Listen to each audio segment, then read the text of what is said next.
Isaías 55 e verso 6. Somente um versículo da palavra de Deus. Buscai ao Senhor enquanto se pode achar, e invocai enquanto está perto. Amém? Glória a Deus. Buscai ao Senhor enquanto se pode achar, e invocai enquanto está perto. Isso aqui na verdade é um versículo que ele ganha uma vida repentina em dias que estão vivendo, porque nunca em toda a história se fez tanta necessidade na busca de um Deus que é real e verdadeiro. Tem se criado muitos deuses imaginários, tem se buscado muitos deuses fantasiosos, e tem se produzido muitos deuses robôs, fácil de se manipular. Deuses que estão destituídos de personalidades, que não têm vontade própria, que é muito fácil se associar com esses deuses, porque esses deuses não falam, esses deuses não ouvem, esses deuses não agem, esse Deus não cobra. Estão se produzindo deuses que vêm a se encaixar dentro dos padrões de vida, do querer da vontade humana. E servir a esses deuses é muito fácil, porque esses deuses não cobram relações estreitas, esses deuses não cobram compromisso. E quando a gente olha pela palavra de Deus, a gente vê que existe uma busca desenfreada sobre a relação do homem com Deus. Isso é muito real, porque a palavra de Deus diz que quando Deus criou o homem no jardim do Éden, na Mesopotâmia, a Bíblia diz que Deus, após criar o corpo do homem, ele soprou em suas narinas o fôlego de vida. E o homem passou a ser totalmente parte da existência de Deus em seu ser. E o homem não consegue viver sem a realidade da presença de Deus em sua vida. E o homem começa a buscar deuses em diversos caminhos. Os ateus, que são aqueles que não acreditam em Deus, diz que são as pessoas, o grupo de pessoas que mais buscaram a Deus. Mas porque não encontraram a Deus, eles desistiram de Deus, de suas ideias, e simplesmente se tornaram ateus. Só que a palavra de Deus diz no livro do profeta Jeremias 29, versículo 11 e 12: buscar-me-eis e me achareis quando me buscardes de todo o vosso coração. Precisamos entender qual é a motivação que temos para buscar a Deus, porque a busca de Deus não pode haver interesse, mas tem que haver necessidade. A alma do homem necessita Deus, procura Deus, e os homens buscam deuses de madeira, de prata, de bronze. E quanto à madeira, a palavra de Deus diz: vinde e congregai-vos todos que escapassem das nações. Nada sábios que conduzem em procissão, imagem feita de madeira, e rogam a um Deus que não pode salvar. E a alma do homem se encontra vazia, porque eles não buscam o Deus verdadeiro. O Deus que nós pregamos aqui nesse local não é fruto da imaginação dos pentecostais. O Deus que nós pregamos aqui, que o pastor Alcova prega, que o Marcones prega, que o Cavalieri prega, que o nosso irmão Décio prega, é o Deus que não está pregado na parede, mas está pregado na tábua do nosso coração. É o Deus que temos provado a realidade dos seus milagres a cada dia, os seus feitos maravilhosos, suas ações e suas intervenções em nossas vidas. Por isso que o homem não consegue sobreviver sem a realidade de Deus. O homem procura fazer a imagem dos seus deuses. Só que a palavra de Deus diz que o homem é incapaz de criar Deus, porque Deus é um ser incriável. Deus é o que cria em nós um espírito reto, santo. É o Deus que dá sentido à nossa vida a cada dia, a cada instante e a cada momento. A palavra de Deus diz que se o homem buscar a Deus com toda a sinceridade de coração, ele vai encontrar esse Deus. E a palavra de Deus diz que o maior prazer de Deus em todos os tempos e épocas é se revelar ao homem. Se Deus se dissesse o seguinte: não vou me revelar a ninguém, não tem homem nenhum na terra que é capaz de rasgar o céu e trazer Deus à sua existência, se Deus não quiser se manifestar a ele. Quando de nós, a palavra de Deus diz no livro do profeta Isaías 53, que cada um de nós buscávamos nossos próprios caminhos. Mas a palavra de Deus diz que a misericórdia nos alcançou a cada um de nós em nossas vidas. Quantos foram alcançados pela misericórdia de Deus? Nós não éramos merecedor, nós não éramos dignos, mas a misericórdia de Deus nos esperou. E a palavra de Deus diz que Deus não levou em conta o tempo da nossa ignorância. E hoje estamos servindo a Deus aqui nesse local tão maravilhoso, recebendo a graça e a misericórdia de Deus. Amém, irmãos? Buscar a Deus enquanto se pode achar. Nós estamos vivendo uma época difícil de se viver na face da terra. E a palavra de Deus diz que não vai melhorar. Pelo contrário, a Bíblia diz que vai piorar a cada instante que passa. O apóstolo Paulo diz a Timóteo que haveria dias trabalhosos, difíceis de se viver na face da terra. Homens amantes de si mesmo, orgulhosos, prepotentes, gananciosos, soberbos, prepotentes. Então a gente vê que o mundo de hoje caminha para um abismo, porque a cada dia o homem não quer um relacionamento com Deus. Os homens procuram um relacionamento com Deus cósmico, os deuses mitológicos, esses deuses que são na verdade imaginação e produto da mente humana. Mas esse Deus, a Bíblia diz que o Deus que apresenta na palavra de Deus é um Deus real, é um Deus verdadeiro, é um Deus que quer um relacionamento estreito com cada um de nós, é um Deus que Ele faz ganhar sentido em nossas vidas, na proporção que nós buscamos a Sua presença em espírito e em verdade. Há vários motivos que precisamos entender para buscar a Deus, muitos. Agora, há algumas coisas bastante importantes que diz respeito à nossa busca de Deus. Em primeiro lugar, a palavra de Deus cita um versículo que eu amo demais. Lá no Salmo, capítulo 16, do verso 11, diz assim: Tu me farás ver o caminho da vida, porque na tua presença há abundância de alegria, e na sua destra delícias perpetuamente.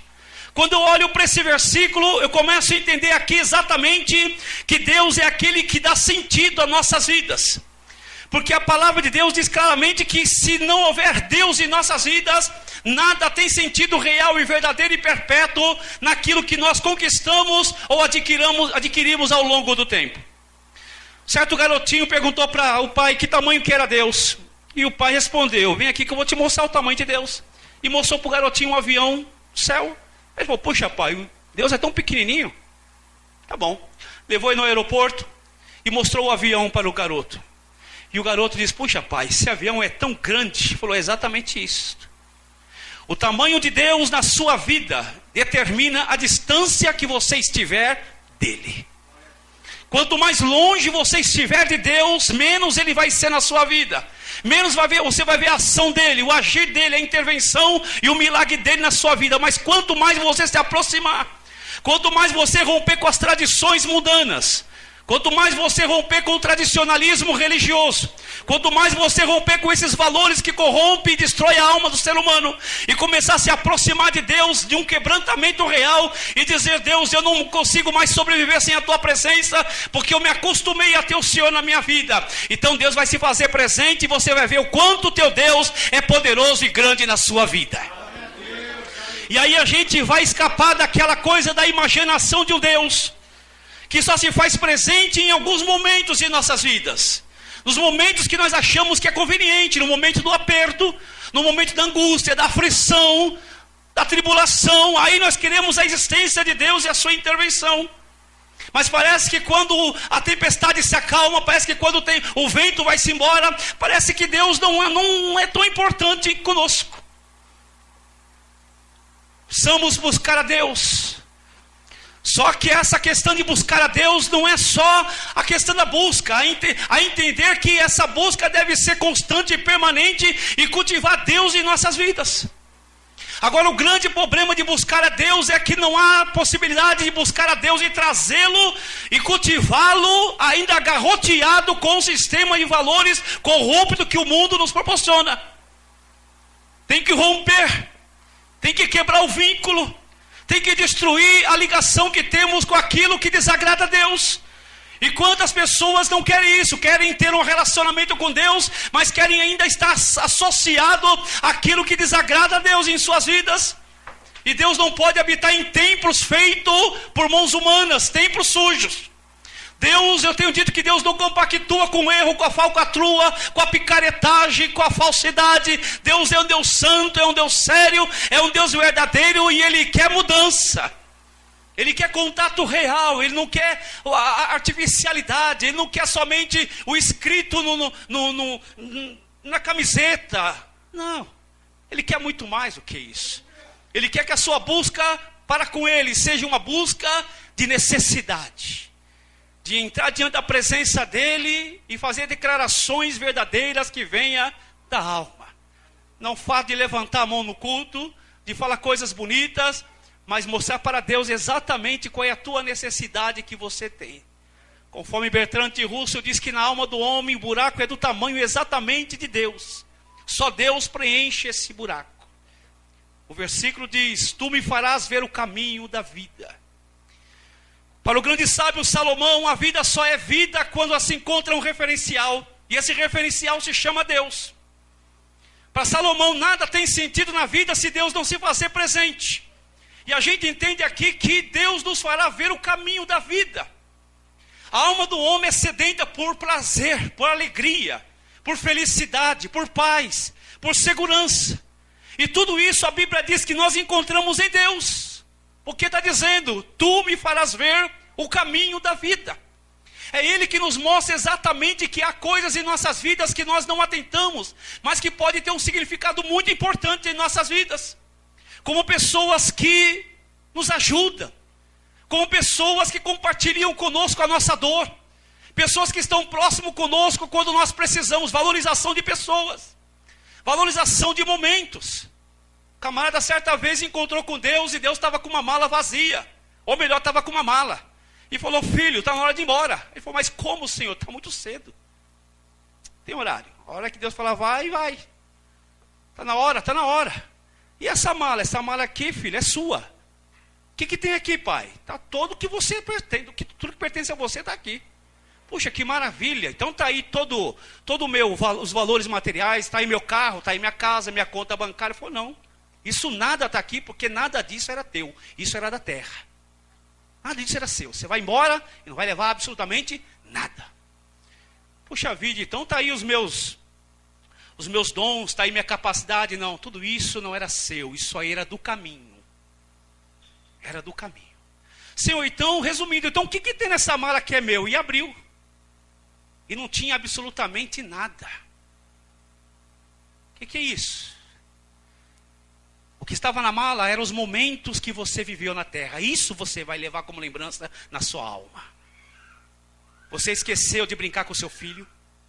Você esqueceu de abraçar sua esposa. Você deixou de ser fiel.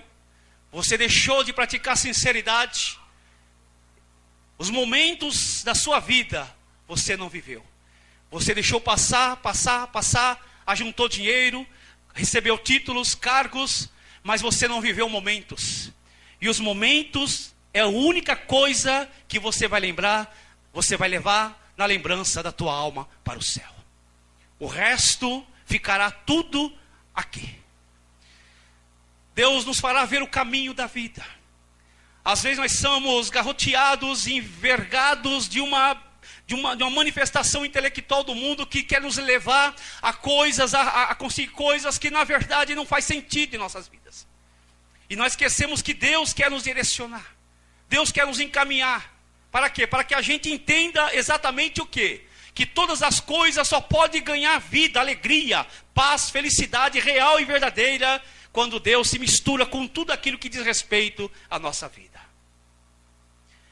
Um outro ponto que eu quero citar é justamente de um homem que se encontrou com Deus. Foi buscar a Deus.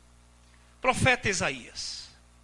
Veja a diferença que Deus faz na vida de uma pessoa que se encontra com Deus de verdade. Profeta Isaías, filho de Amós, primo do rei Uzias. Ele diz que no ano em que morreu o rei Uzias, que era primo dele, ele viu o Senhor assentado sobre um alto e sublime trono.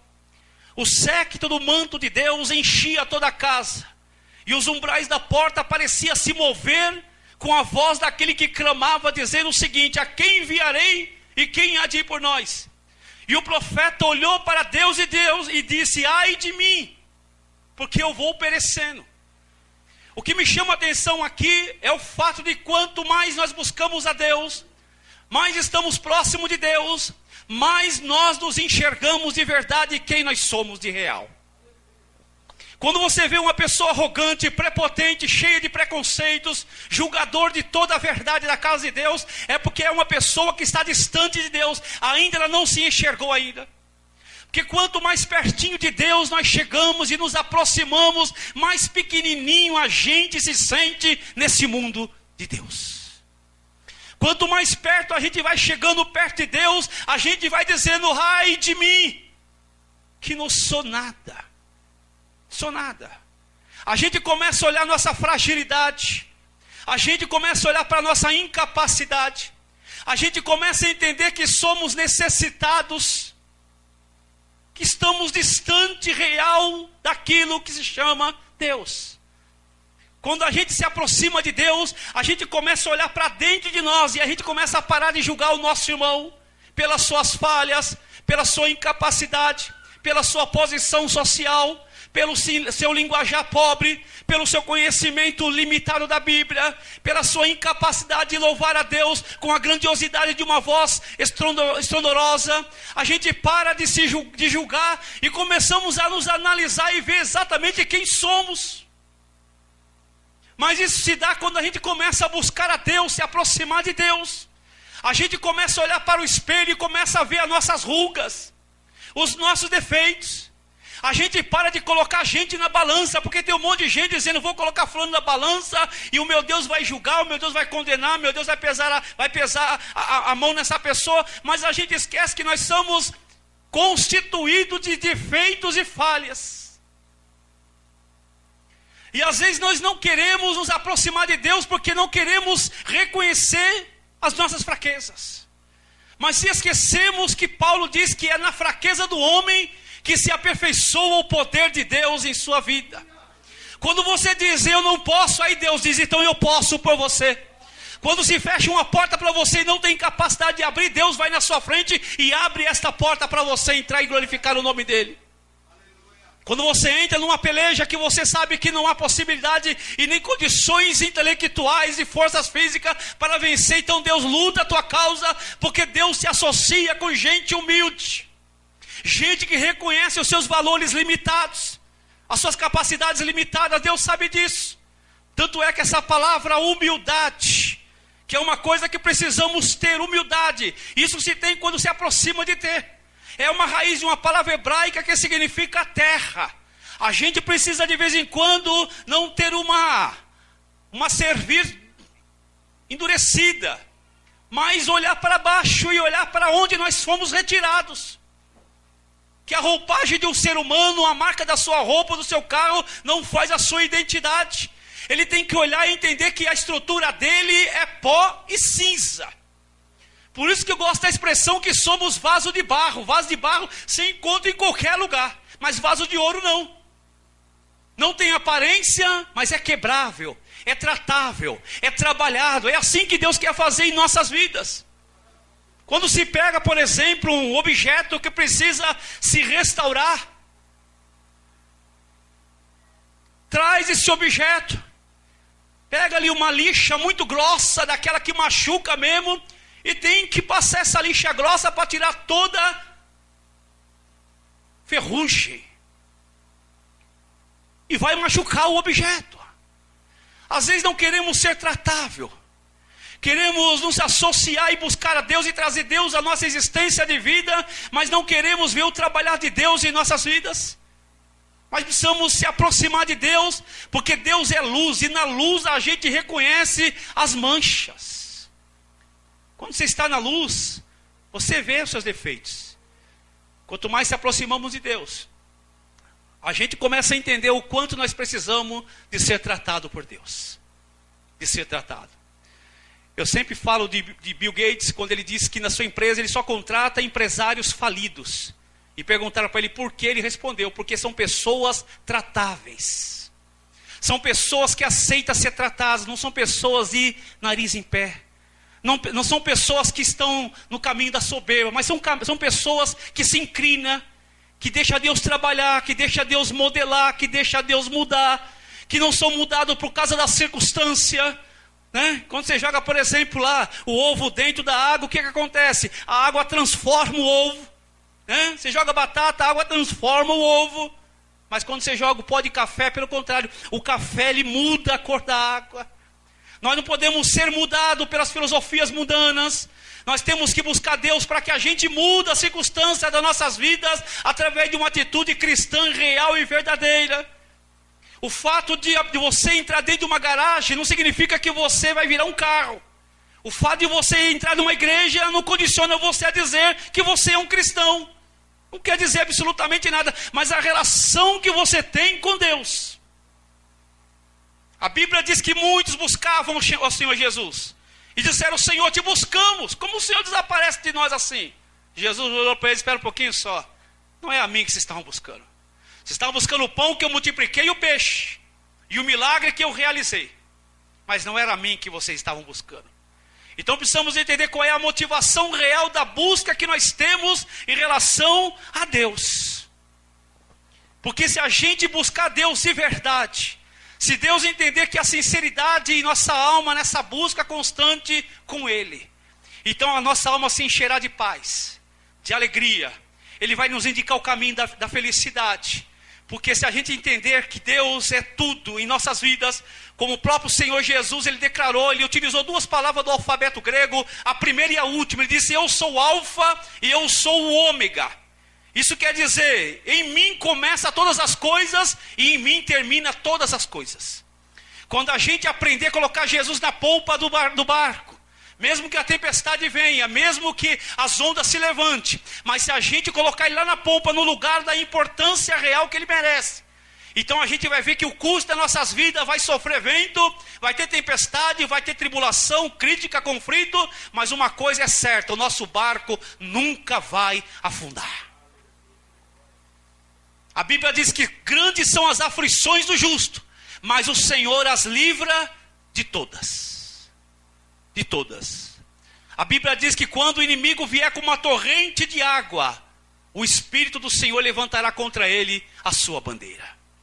A Bíblia diz que na peleja que estamos pelejando, não precisamos pelejar, porque o Senhor pelejará por nós. Olha a importância da busca de Deus em nossas vidas. E essa busca tem que ser uma busca constante, tem que ser cultivada em nosso lar, na empresa, na escola, na igreja. Não pode se limitar simplesmente em quatro paredes. Não podemos partir depois dos umbrais da porta e se esquecer de tudo aquilo que nós ouvimos pela palavra do Senhor. Nós não podemos entender que Deus é só um produto de uma imaginação, que essa realidade se acaba ao sairmos do culto. Não, Deus continua sendo uma realidade diária em nossas vidas. Deus traz à nossa vida uma importância que nós não entendemos. Mas quando se tem Deus em nossas vidas, aqueles que não têm a nossa fé, que não têm a nossa experiência com Deus, até questiona cada um de nós.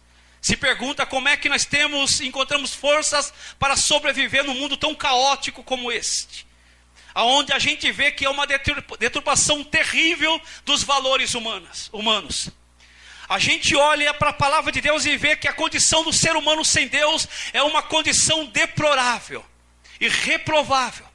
A Bíblia diz que quando olhamos para esses telejornais, a Bíblia não diz exatamente isso, mas quando a gente olha para esses telejornais e vê toda essa miséria de mãe matando filho, dessas tragédias que acometem a vida do ser humano, a gente temos que entender que tudo isso não tem nada a ver com Deus, que isso é um produto do pecado que está dentro, enraizado da alma do ser humano. E quanto mais nos apartamos de Deus, mais próximos estamos do pecado. Eu lembro de uma chamado John Bunyan, e ele diz exatamente o seguinte: ou a Bíblia afastará você do pecado, ou o pecado afastará você da Bíblia. A gente às vezes se aparta de Deus e não busca a Deus com sinceridade, e às vezes se vemos agarroteado por ações que desagradam a Deus. A indignação de Deus com o pecado ela é tão grande, porque a palavra de Deus diz no livro de Romanos que o pecado deturpou tão fortemente a natureza humana, ao ponto do homem quebrar sua relação com uma mulher, e o homem passou a ter relação com outro homem, e mulher com outra mulher. A deturpação intelectual foi tão forte, produzida pelo pecado no homem. A Bíblia diz que os homens deixaram de adorar o Deus real e verdadeiro, o Deus vivo, para adorar imagem de escultura. E Deus, na sua indignação, Deus os rejeitou. Porque eles não tinham sede de Deus, não queriam nada com Deus, e eles foram garroteados pela malefícia do pecado em suas vidas. Por isso que não podemos brincar, a Bíblia diz: é tempo de buscar a Deus. Buscai o Senhor enquanto se pode achar, e invocar enquanto está perto. Quando estamos buscando a Deus, nós estamos nos desprendendo desses conceitos terríveis que aprisionam a alma do ser humano. E buscar a Deus tem que ser um prazer em nossa alma. O salmista diz: alegrei-me quando me disseram, vamos para a casa de Deus. Não podemos vir para a casa de Deus carregando um piano nas costas, com cara feia. Meu Deus, hoje o culto vai ser 3 horas, 2 horas de louvor, o pregador não vai parar mais de pregar. Não interessa. Devemos nos alegrar quando vim para a casa do Senhor, na concepção, na ideia de trazer o melhor que nós temos para a presença de Deus. A melhor oferta, o melhor louvor, o melhor glória a Deus, o melhor aleluia. Se colocar no altar de Deus e dizer: Deus, eu vim aqui para apresentar o melhor diante da tua presença. Dizer para Deus: Deus, eu sei que o tempo que eu vou passar aqui não é absolutamente nada, porque 2 horas, 1h30 é pouco, mas esse tempo eu vou mostrar para o Senhor que eu te amo e vou apresentar ao Senhor o melhor que eu tenho.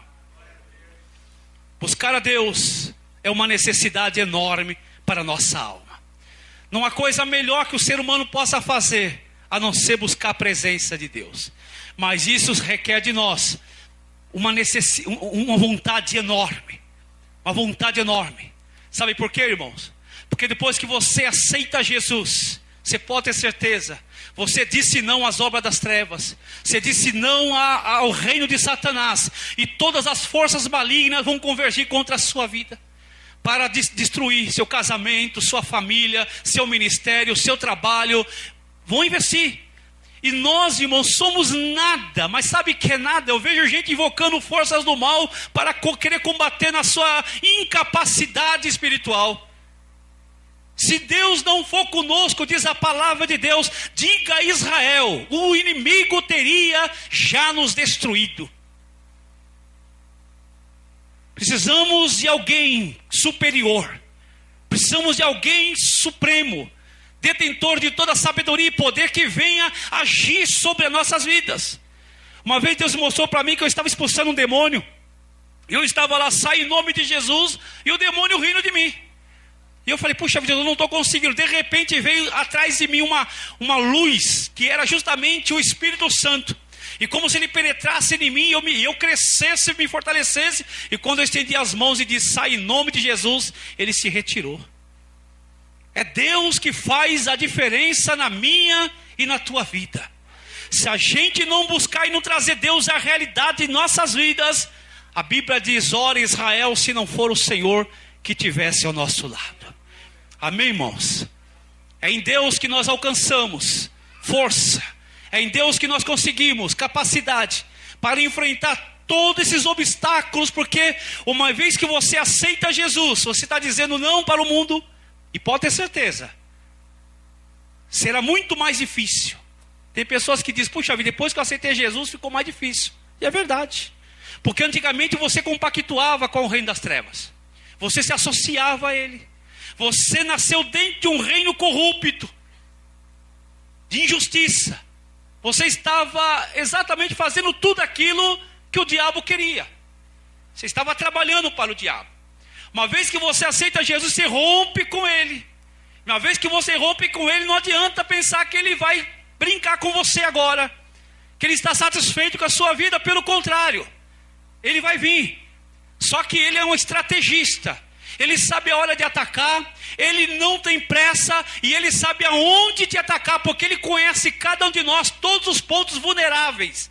Ele conhece a tua fraqueza, ele sabe aonde você fraqueja, ele sabe.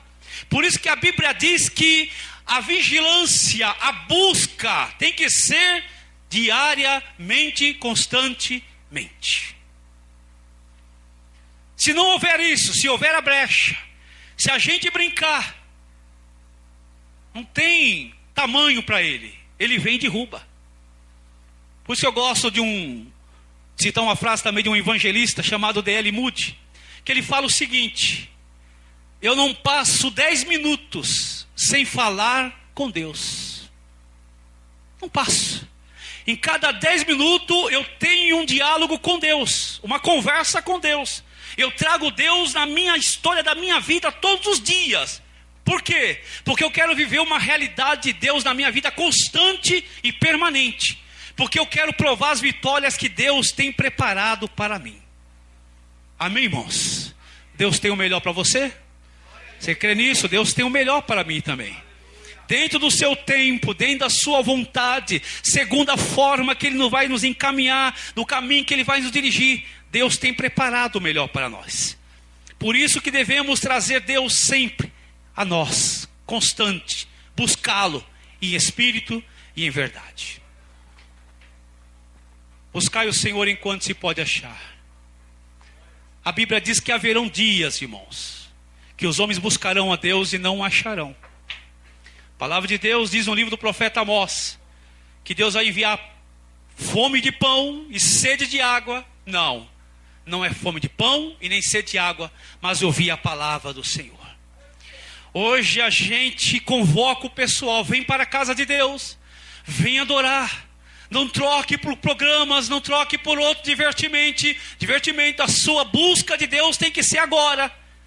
A liberdade religiosa no Brasil nos proporciona essa condição. Em outros países nós não temos essa liberdade de buscar a Deus. Pessoas têm o direito de ler um versículo da palavra de Deus em um ano. Em um ano, ler um versículo. Nós temos a Bíblia na nossa estante carregada de poeira, porque nós não estamos ligando para a palavra de Deus. Temos todo o tempo, temos todas as condições, temos escola dominical, tem teologia, tem estudo bíblico. Irmãos, tem cultos em praça pública e a gente não busca. Porque não há um interesse às vezes, falta-nos o interesse. Então precisamos aproveitar, essa liberdade um dia vai acabar. Vai acabar. Então nós temos hoje a oportunidade de buscar a Deus, de trazer nossos filhos para a escola dominical, de aprender a palavra de Deus. De repente você não pode deixar para o seu filho uma riqueza incomensurável aqui na terra, mas deixa para ele uma educação religiosa. Conduz seu filho para a escola dominical e venha participar também, porque é uma bênção o estudo da escola dominical. A palavra de Deus é ministrada de uma forma muito simples, mas muito poderosa. Então a gente perde as oportunidades de buscar a Deus, perde a oportunidade de encher nossa alma da presença de Deus, de ser inundado pela alegria do Senhor, que nos dá a capacidade de sobressair em qualquer situação da vida, porque a presença de Deus, ela faz a diferença, irmãos. Quando Deus está conosco, eu lembro do texto que o salmista Davi disse, que com Deus ele salta a muralha, destrói exército, e com Deus ele é mais do que vencedor. Ele diz que ainda que um exército lhe cercasse, ele não temeria mal algum, porque ele confiava no Senhor. Amém, irmãos? Então Deus tem que fazer a diferença em nossa vida. Baixa a tua cabeça um instante.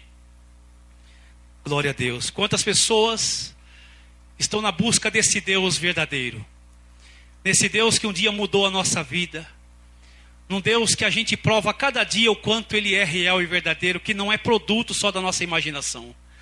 Um Deus que tem feito a diferença em nossas vidas, Deus que tem mudado a nossa história, Deus que tem enchido a nossa alma de uma esperança de acreditar que algo melhor nos espera ainda. E eu quero orar nesse instante com você, em nome de Jesus. Eu quero que você só agradeça a Deus. E olha que você tem inúmeros motivos para agradecer a Deus. Você tem motivo para agradecer a Deus pela sua saúde, pela tua salvação, pela paz, pela tua família, pelos teus filhos, teu esposo, teu emprego. Você tem motivo para agradecer a Deus nessa noite.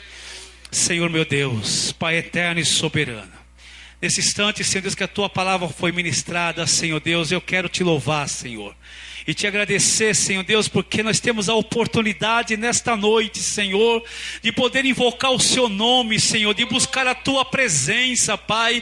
Não há impedimento, Senhor Deus, não há barreira, Senhor Deus, não, o céu não está em bronze nesta noite, não, pelo contrário, o céu está aberto aqui nesta noite, e as Tuas mãos estão estendidas sobre o Teu povo aqui neste lugar, porque o Senhor tem prazer de se manifestar em nosso meio. Tu tem alegria para nos dar nesta noite, Senhor Deus, e na convicção da nossa alma, e entender que o Senhor é que faz a diferença em nossas vidas, que o Senhor é a razão da nossa alegria, a razão da nossa paz, a razão da nossa felicidade, e se estamos aqui é porque o Senhor faz a diferença. Meu Deus, nós te agradecemos nesta noite, no nome eterno e maravilhoso do Senhor Jesus. Amém? Glória a Deus. Pode aplaudir a Jesus.